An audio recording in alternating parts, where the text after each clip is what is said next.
Hello my lovelies. Well, let's have a quick update. It's been a week and this weekend was really busy for both Amy and myself. Between us we've put in I think 22 hours worth of weeding into this little spot over the course of the weekend. So let's show you what it got us. Well, let's start down here. This is the compost pile, now absolutely covered in what we pulled up over the weekend. I don't know how many gallons of weeds we dumped here. It's been a couple of days, so it's started to wilt and shrink an awful lot, but that is one big old pile. And let's have a look at those beautiful clean rows. We can actually see what is supposed to be there and what shouldn't and what we wish was.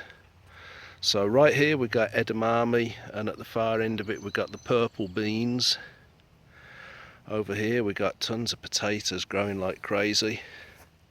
Some carrots coming through there. The sage is doing okay, a lot better than the rosemary and lavender anyway. Peas, as you can see, they're just starting to get into flower, and there's a few small peas growing. Oh, look at this baby right here. Yes. It's not going to be long till we're stuffing ourselves like crazy on peas. Runner beans. They are not getting enough light the way I figured this around. I don't think I'm going to use this configuration next year. It's great to have such an awful long row, but this slight yellowing on the leaves I am putting down to them not quite getting as much light as they would like. The peas are kind of obstructing, but this is where a lot of the evening light gets blocked. And if you look at the height of these blooming things, they're about 80 feet high, these trees, so that is the impenetrable wall that blocks out full sun until about 10:30 when the sun's over there. So they're getting a fairly restricted day, but some things ain't complaining. The tomatoes are coming along. These were grown from seed, planted them myself March and April. Again, light was the issue when I was growing stuff indoors. I bought the grow light right at the end to try and get stuff going, but everything was pretty slow because of that. Then they had a little bit of shock when I put them outside. I hadn't really conditioned them properly. That's something to work on next year as well. Let's come back over this way. Kale's going crazy. Different type of kale further down. More carrots. This empty row right here was supposed to be parsnips. There are 6, I think, out of a whole row.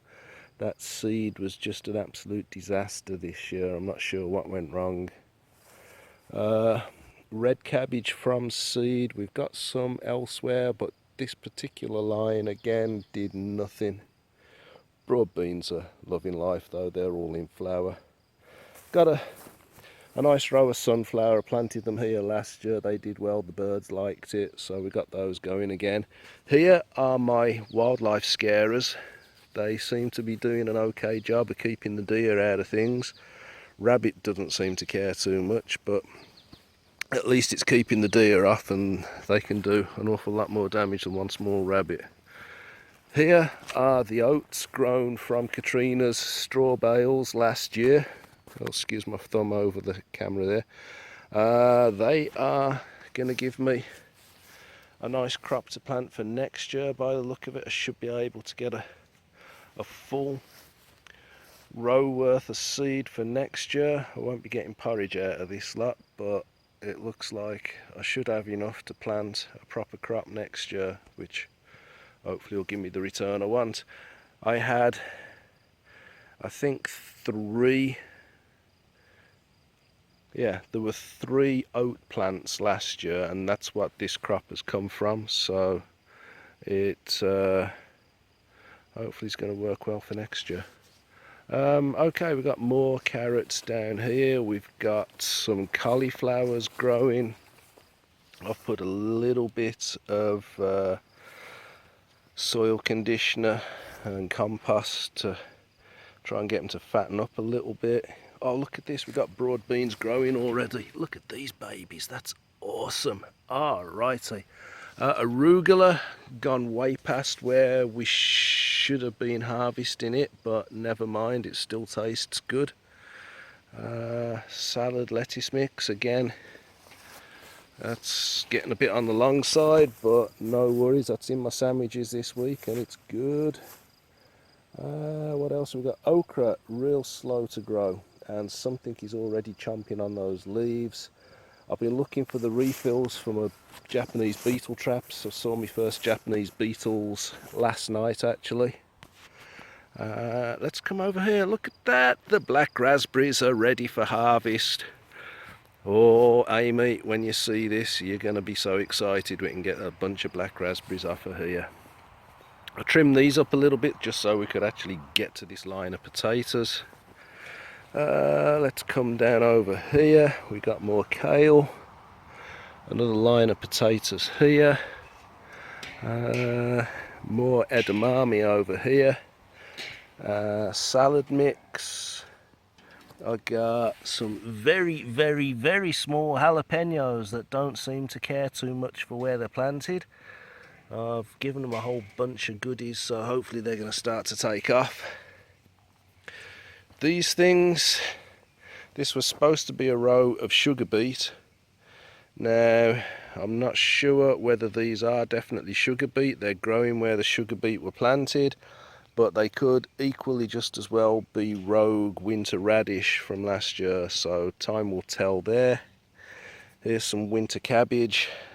Again, they're getting decimated by the bugs.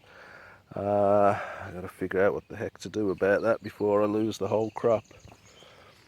This stuff over here tastes an awful lot like mustard.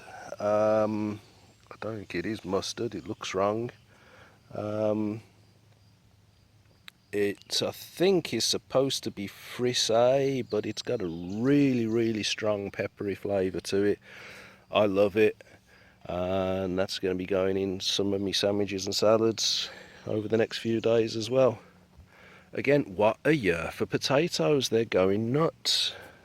Let's try and back out of this row really quickly and come round the corner. We have got the first of the blueberries turning blue. We've got mystery squash growing like crazy. This is the section that didn't get weeded yet, so this jungle here has got to be sorted out. The asparagus, this is year 1 for some of it, year 2 for most of it. Year 3 is supposed to be when you can start harvesting it, so we'll see what it looks like next year. Give it a bit more compost, try and fatten it up. Okay, coming down the onion line. They are looking better than last year, they're not brilliant. These are spice peppers, serrano peppers. The serrano looks better than the spice. The spice, I think, prefers it a bit hotter. Can't help that.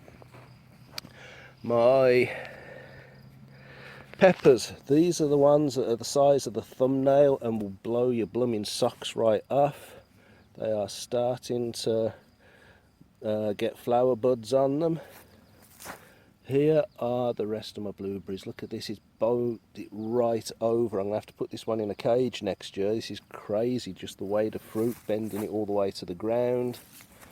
Here's another blueberry. And look at the state of this fella here. This is insane, he's absolutely loaded. That's going to be great when that comes in. And rhubarb looks like it is ready for third harvest. Amy took some out the other day, made us a real nice strawberry rhubarb pie with it.